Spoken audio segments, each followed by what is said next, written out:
Dan Bongino has been named Deputy Director of the FBI, obviously known as before his role as a broadcaster. Right. And we're seeing that come out. People are like, how dare President Trump pick this podcaster to do this? Of course, he spent time in law enforcement, spent time, in a lot of different places, New York Police Department, the NYPD, and a special agent with the United States Secret Service.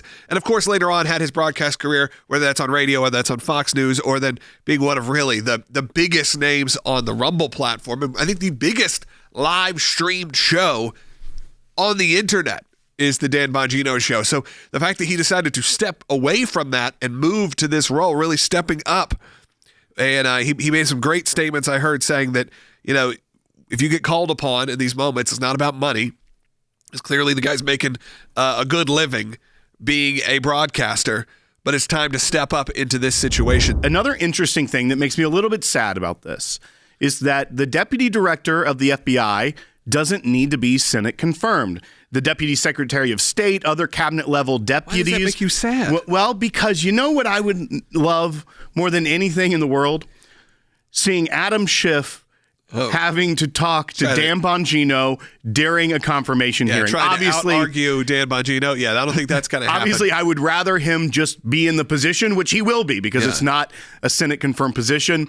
But I am sad that we get to miss out on that great historic moment of Adam Schiff on the Judiciary Committee having to discuss things that maybe he's done with Russiagate in the past. I was listening to his show before we went on air today as he made these official announcements, and he talked about that this will probably be starting the wrap-up of his broadcast over the next few days. I believe he said he's going to have 3 shows left. So if you look at that midweek, you're probably done with that portion of his career, at least for now. The FBI has not operated as an even-handed organization.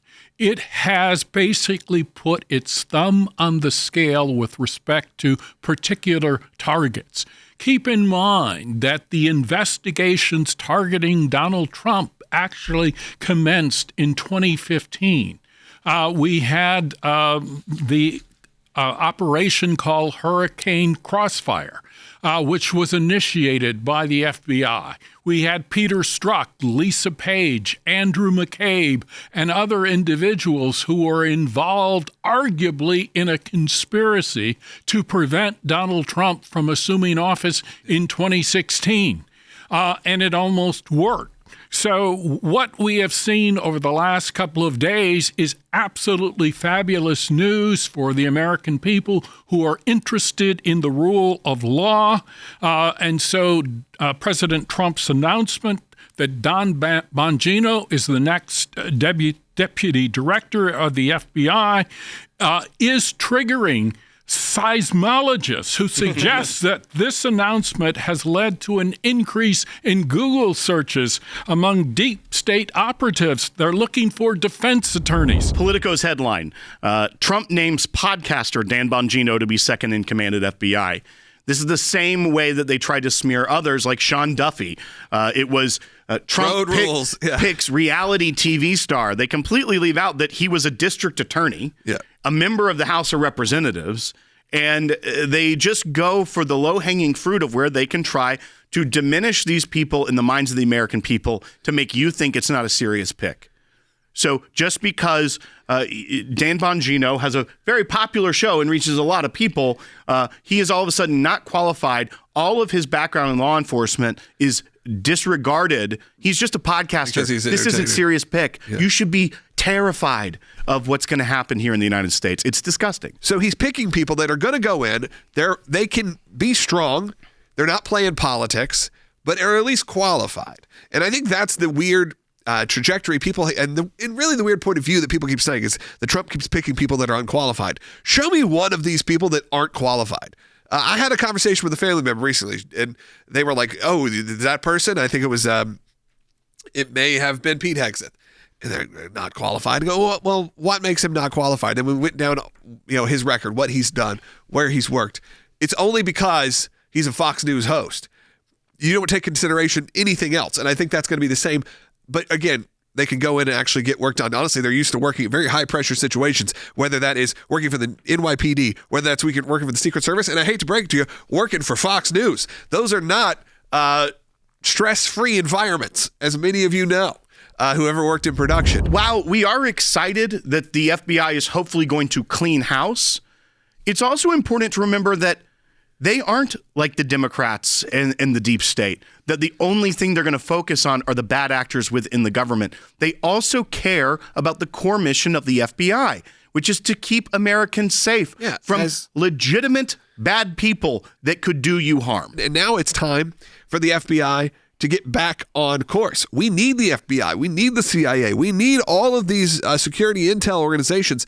We have Director of National Intelligence, Tulsi Gabbard. We need all of these departments to actually be doing their job and their stated reason to exist, because that is what is important. That's what's going to keep us safe. Not going after pro-lifers, not going after radical traditional Catholics or whatever they call them, to actually go after people that are terrorizing this country, whether, again, that's through the drug trafficking, whether that's through fentanyl, whether that is child trafficking.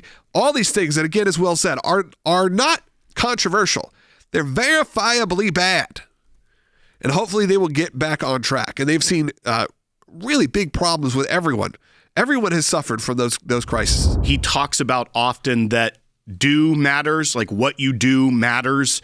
It's not just about talking about it.